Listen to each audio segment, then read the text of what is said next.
നമസ്കാരം. നമസ്കാരം. മുഖ്യമന്ത്രി വി.ഡി. സതീശൻ വളരെ പ്രതീക്ഷയോടുകൂടി കേരളത്തിൻ്റെ മുഖ്യമന്ത്രിയായ കഴിഞ്ഞ 10 വർഷക്കാലത്തേക്ക് കേരളത്തിനെ സംബന്ധിച്ചിടത്തോളം ഒരു നല്ല പുരോഗതിയൊന്നും ഉണ്ടായിട്ടില്ലെന്ന് വ്യാപകമായ അഭിപ്രായമാണ്. ആ അഭിപ്രായത്തെ തുടർന്ന് ജനങ്ങൾ ഒന്നടങ്കം വോട്ട് ചെയ്ത് അധികാരത്തിലേറ്റിയ ആളാണ് വി.ഡി. സതീശൻ. പക്ഷേ അദ്ദേഹത്തെക്കുറിച്ച് പോലും വളരെ തൃപ്തികരമല്ലാത്ത അഭിപ്രായങ്ങൾ ചില കോണുകളിൽ നിന്നൊക്കെ ഉയരുന്നുണ്ട്. അത് എന്താണ് അത്തരത്തിലുള്ള അഭിപ്രായങ്ങൾ ഉയരാനായിട്ട് കാരണം? ഈ 2 മാസത്തെ സതീശന്റെ ഭരണം ഏറ്റവും നിരാശാജനകമാണ്. ആകെ ജനങ്ങൾക്കൊരു പ്രതീക്ഷയും ഉണർവും നൽകിയിട്ടുള്ളത് നമ്മുടെ ഈ പ്രിയദർശിനി യാത്രയിൽ മാത്രമാണ്. പക്ഷെ അതിൻ്റെ സൈഡ് എഫക്റ്റ് അത് ഒരു ആലോചനയും കൂടാതെ ചെയ്ത ഒരു കാര്യമാണ്. അതിപ്പോൾ KSRTCയിൽ ശമ്പളം മുടങ്ങുന്ന ഒരവസ്ഥയിലോട്ട് എത്തിയിരിക്കുന്നു. രണ്ടാമത് പല പ്രധാനപ്പെട്ട പോസ്റ്റുകളിലും റീഅറേഞ്ച്മെന്റ് ചെയ്യേണ്ടതായിരുന്നു. അത് ഇതുവരെ ചെയ്തില്ല. ഫോർ എക്സാമ്പിൾ, ഈ ED ഉദ്യോഗസ്ഥന്മാരെ ആക്രമിച്ച സമയത്ത് ഹോം സെക്രട്ടറി ആയിട്ടിരുന്ന ആളെയാണ് വീണ്ടും ചീഫ് സെക്രട്ടറി ആക്കിയത്. ചീഫ് സെക്രട്ടറി ജയതിലക് ഇപ്പോഴും പല പ്രധാനപ്പെട്ട പോസ്റ്റുകളിലും തുടരുന്നു എന്നുള്ളതാണ് ഏറ്റവും വലിയ തമാശ. നമ്മൾ ദൂരോട്ടൊന്നും പോണ്ട, സതീശന്റെ തന്നെ സ്വന്തം തട്ടകമായിട്ടുള്ള എറണാകുളത്ത് ഞാൻ ഇന്നലെ നോക്കിയപ്പോഴത്തേക്ക് അതിശയിച്ചു പോയി. സിയാലിന്റെ ഡയറക്ടർ ബോർഡിൽ ഇപ്പോഴും പിണറായിയാണ് അധ്യക്ഷൻ, ജയതിലക് അതിന്റെ മെമ്പറുമാണ്. അപ്പൊ ഇവരൊക്കെ ഈ അധികാരത്തിലിട്ട് 2 മാസം കഴിഞ്ഞിട്ടും അവരുടെ ബോർഡിലൊരു മാറ്റം വരുത്താൻ പറ്റിയില്ല. അതൊന്ന് ബോർഡ് റീഓർഗനൈസ് ചെയ്യാൻ പറ്റിയില്ല എന്ന് വെച്ച് കഴിഞ്ഞാൽ സതീശന് എന്നത്തേക്കാണ് ചെയ്യാൻ പറ്റിയത്? 5-ാം വർഷം 11-ാം മാസത്തിലേക്ക് വേണ്ടിയാണ് വച്ചിരിക്കുന്നത്. ഭരണമാറ്റം ഉണ്ടായി എന്ന് ജനങ്ങൾക്ക് ഫീൽ ചെയ്യണമെങ്കിൽ ഭരണത്തിലെ പ്രധാനപ്പെട്ട തസ്തികകളിൽ ഇരിക്കുന്നവരെ തീർച്ചയായിട്ടും മാറണം, മാറ്റപ്പെടണം. അവരിരുന്ന് കാണിച്ച അഴിമതിയും മറ്റു കാര്യങ്ങളും തീർച്ചയായിട്ടും പുറത്തു കൊണ്ടുവരണം. അത് ആ മുഖ്യമന്ത്രിയുടെ ഇച്ഛാശക്തിയാണ്. ദൗർഭാഗ്യവശാൽ ഇത്തരം കാര്യങ്ങൾ ചെയ്യേണ്ട പ്രധാനപ്പെട്ട വകുപ്പായിട്ടുള്ള ആഭ്യന്തരം അദ്ദേഹത്തിന്റെ കയ്യിലില്ല. അതൊരു വലിയ വിഷയമാണ്. ഇനി നമ്മൾ കുറച്ചുകൂടെ അപ്പുറത്തോട്ട് പോയി കഴിഞ്ഞാൽ ഈ സിയാൽ എയർപോർട്ട് രാജീവുണ്ട്, ഈ നമ്മുടെ രാജീവുണ്ടെന്ന് തോന്നുന്നു അതിന്റെ ബോർഡിൽ. കുറച്ച് ശകലം അങ്ങോട്ട് മാറിക്കഴിഞ്ഞാൽ കൊച്ചിൻ മെട്രോ ഉണ്ട്. കൊച്ചിൻ മെട്രോയുടെ ഡയറക്ടർ ബോർഡിൽ ഇപ്പോഴും മാനേജിംഗ് ഡയറക്ടറായിട്ടിരിക്കുന്നത് ബെഹ്റയാണ്. ബെഹ്റ ഒരു പിണറായിയുടെ ക്രോണിയാണെന്നുള്ള കാര്യം എല്ലാവർക്കും അറിയാം. മാത്രമല്ല അദ്ദേഹം പല കേസുകളിലും പ്രതിയാവേണ്ട ഒരാളാണ്. കാര്യം വെടിക്കോപ്പുകളുടെ കാര്യത്തിലും വളരെ സീരിയസ് ആയിട്ടുള്ള ഒഫൻസുകളാണ് അദ്ദേഹത്തിനെതിരായിട്ടുള്ളത്. അദ്ദേഹത്തെ വീണ്ടും അതിനകത്ത് തുടരാൻ പ്രതീക്ഷിച്ചിരിക്കുന്നത് എന്ത് അടിസ്ഥാനത്തിലാണെന്ന് മനസ്സിലാവുന്നില്ല. അപ്പൊ ഇതൊക്കെ വളരെ പ്രധാനപ്പെട്ട ഈ 2 കേന്ദ്ര ഗവൺമെന്റുമായിട്ട് ചേർന്ന സംഭവങ്ങളാണ്. ഈ രണ്ടിലും കേന്ദ്ര ഗവൺമെന്റിനും ഓഹരിയുള്ളതാണ്, സംസ്ഥാന ഗവൺമെന്റിനും ഓഹരിയുള്ളതാണ്. അപ്പോൾ ഈ പ്രധാനപ്പെട്ട തസ്തികയിൽ അതിന്റെ സുഹാസ് എന്ന് പറയുന്ന സിയാലിന്റെ എയർപോർട്ടിന്റെ MD 5 വർഷമായിട്ട് ആ തസ്തികയിൽ തുടർന്നു വരികയാണ്. അപ്പോൾ ഈ സ്ഥലങ്ങളിൽ കൃത്യമായി മാറ്റങ്ങൾ വരികയും തെറ്റ് ചെയ്തു എന്ന് അല്ലെങ്കിൽ ശരിയായി പെർഫോം ചെയ്തില്ല എന്ന് തോന്നുന്നവരെ കൃത്യമായിട്ട് മാറ്റി പ്രതിഷ്ഠിക്കുകയൊക്കെ ചെയ്യേണ്ടതിന് പകരം ഇദ്ദേഹം ഒരുമാതിരി ഈ സോഷ്യൽ മീഡിയ വഴിയാണ് അദ്ദേഹം അധികാരത്തിൽ കയറിയത് എന്നുള്ളത് ശരിയാണ്. പക്ഷേ സോഷ്യൽ മീഡിയയിലെ പ്രതികരണങ്ങളും ചിരിയും കൊണ്ടൊന്നും ഭരണം നടക്കത്തില്ല. ഇപ്പോൾ നമ്മൾ കണ്ട കെ കരുണാകരനെ പോലെയോ അല്ലെങ്കിൽ ശ്രീ KM മാണിയെ പോലെയോ ഈവൻ ബാലകൃഷ്ണപിള്ളയെ പോലെയോ ഈവൻ CPMന്റെ ശിവദാസ മേനോനെ പോലെയോ ഉള്ള ഒരു നല്ല ഒരു അഡ്മിനിസ്ട്രേറ്റർ, ഈവൻ പിണറായി വിജയൻ പോലും ഇടയ്ക്ക് ഒരു കോമഡി കേട്ടിട്ടുണ്ടായിരുന്നു. ശ്രീ രാജീവ് സെക്കൻഡ് ഷോ സിനിമയ്ക്ക് പോയപ്പോൾ, പഴയ മന്ത്രി രാജീവ് സെക്കൻഡ് ഷോ സിനിമയ്ക്ക് പോയപ്പോഴത്തേക്ക് ഒരാൾ കണ്ടിട്ട് അദ്ദേഹത്തിൻ്റെ പറഞ്ഞു, നിങ്ങൾ തന്നെ തുടർന്നാൽ മതിയായിരുന്നു.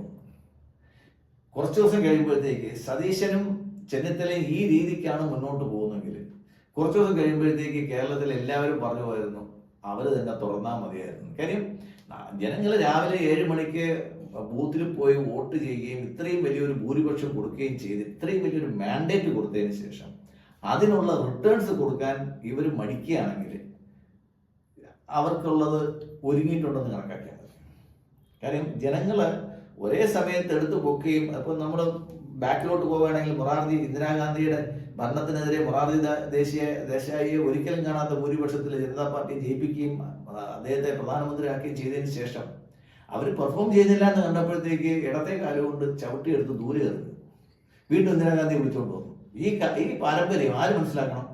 സതീശൻ മനസ്സിലാക്കണം. നിങ്ങൾ പെർഫോം ചെയ്തില്ലെങ്കിൽ യു ആർ ഔട്ട്.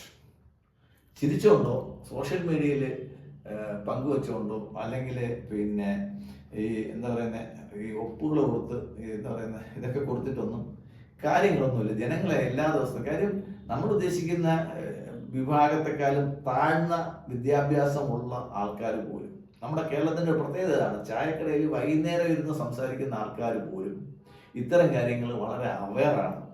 അവർ വളരെ അവർ വളരെ പെട്ടെന്ന് പ്രതികരിക്കുകയും ചെയ്യും, വളരെ ഷാർപ്പായിട്ട് പ്രതികരിക്കും. ഇത് ഞാനീ പറയുന്നത്, ഞാൻ ഇന്നലെ എറണാകുളത്തും മറ്റ് ചില സ്ഥലങ്ങളിലൊക്കെ നടത്തിയ സന്ദർശനത്തിൽ പലരുമായിട്ട് ഞാനിങ്ങനെ കാഷ്വൽ ടാക്സ് പൊതുവിൽ ജനങ്ങൾക്ക് കാഷ്വൽ ടാക്സ് ചായക്കടയിൽ ഞാൻ എങ്ങനെയാ പോകുന്നത്. അപ്പം ദാണ്ട കൊച്ചി മെട്രോയിലെ ഞാൻ നോക്കുന്നത്, കൊച്ചി മെട്രോയിലെ ഇപ്പോഴും വേറെ തന്നെ അവിടെ ഇരിക്കാന്ന് വെച്ചിരിച്ചുകൊണ്ട് നവോദയയുടെ ഒരു ഡ്യൂപ്ലിക്കേറ്റ് ഉണ്ടല്ലോ, അയാൾ തന്നെ ഇരിക്കുകയാണല്ലോ. വേറൊരാൾ എൻ്റെ അടുത്ത് ചൂണ്ടിക്കാണിച്ച് അതാണ്ട് സിയാലിൽ ഇയാൾ എന്തിനാണ് എപ്പോഴും ഇരിക്കുന്നത്, പിന്നെ എന്താ ഭരണം മാറിയത്, ഭരണം എവിടെ മാറി, അയാൾ ചോദിച്ചാൽ ഭരണം എവിടെ മാറിയത്, നമുക്ക് അയാൾക്ക് മറുപടി പറയാൻ പറ്റത്തില്ല. ഭരണം എവിടെ മാറി?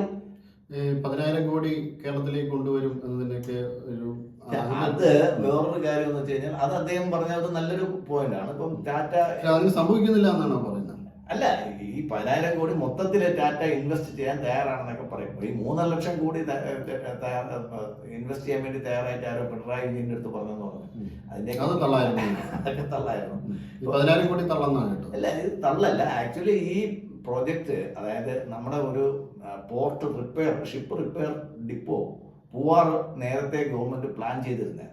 അതിന് ഏകദേശം ഇത്രയും പൈസ വേണം. ഇപ്പം നമ്മൾ പറയുന്നതിനകത്ത് അതിശയോക്തിയൊന്നുമില്ല. കാര്യം ഈ ഇപ്പൊ പുതിയ മിസൈൽസ് പുതിയ മിസൈൽസ് കൊടുക്കാനും മറ്റു കാര്യങ്ങൾക്ക്, ഡിഫൻസിന്റെയും മറ്റു കാര്യങ്ങൾക്കെല്ലാം നമ്മുടെ പ്രൈവറ്റ് സെക്ടറിനെ അങ്ങ് ഏറ്റവും കൂടുതൽ ആശ്രയിക്കാൻ. അപ്പോ അവര് ഫണ്ട് ഇറക്കാൻ തയ്യാറായിരിക്കും. അവരിൽ ടാറ്റയിൽ ഫണ്ടില്ല എന്ന് പറയാൻ പറ്റില്ലല്ലോ. ഫണ്ട് ഇറക്കാൻ തയ്യാറായിരിക്കും. ഇനി വേറെ കൊച്ചിയിൽ വേറൊരാളും ചോദിക്കുന്നുണ്ട്, സ്മാർട്ട് സിറ്റി, അല്ല ഇവരുടെ എറണാകുളത്ത് ഒരു സ്മാർട്ട് സിറ്റി പ്രോജക്ട് ഉണ്ടായിരുന്നല്ലോ. ഉമ്മൻചാണ്ടി പോകുന്ന സമയത്ത് ഒപ്പിട്ടിട്ട്, വിഴിഞ്ഞത്തിന്റെ കൂടെ ഒപ്പിട്ടിട്ട് വേറൊരു കരാറാണ്, ഒന്നും നടന്നിട്ടില്ല. അതിനുശേഷം അച്യുതാനന്ദൻ വന്നു, അതിനുശേഷം പിന്നെ പിണറായി വന്നു. ഇത്രയും കാലം നടന്നിട്ടും അതിനകത്തൊന്നും സംഭവിച്ചിട്ടില്ല. അപ്പൊ ഈ പ്രൊജക്ടുകൾക്ക് ഇവിടെ ക്ഷാമമൊന്നുമില്ല. പക്ഷെ നടപ്പാക്കാനുള്ള ഇച്ഛാശക്തിയും കഴിവും വളരെ സ്ലോ ആണ്. അല്ല, സതീശൻ പല കാര്യങ്ങളിലും, സതീശൻ സ്ലോ ആണെന്ന് ഞാൻ പറയുന്നില്ല. സതീശന് പല കാര്യങ്ങളും ചെയ്യാൻ പറ്റാത്ത രീതിയിൽ അദ്ദേഹത്തെ കെട്ടിയിട്ടിരിക്കുന്നു എന്നുള്ളതാണ്. അതാണ് ഞാൻ പറഞ്ഞത്. ഈ 60 ദിവസവും ഈ ഗവൺമെന്റിനെതിരെ ഉണ്ടായ വിവാദങ്ങൾക്കെല്ലാം കാരണം പാർട്ടിക്കകത്തു തന്നെയായിരുന്നു, കോൺഗ്രസിനകത്ത്. ഇതിപ്പോ നമ്മൾ നേരത്തെ പ്രതീക്ഷിച്ച ഒരു കാര്യമാണ്. കാര്യം വെറും ഈ 102 MLA-മാരില് വെറും 7 പേരുടെ പിന്തുണയുള്ള സതീശൻ മുഖ്യമന്ത്രി ആയാൽ ഇങ്ങനെ സംഭവിക്കുമെന്ന് നമ്മൾ അന്നേ കരുതിയത് പറഞ്ഞതുമാണ്.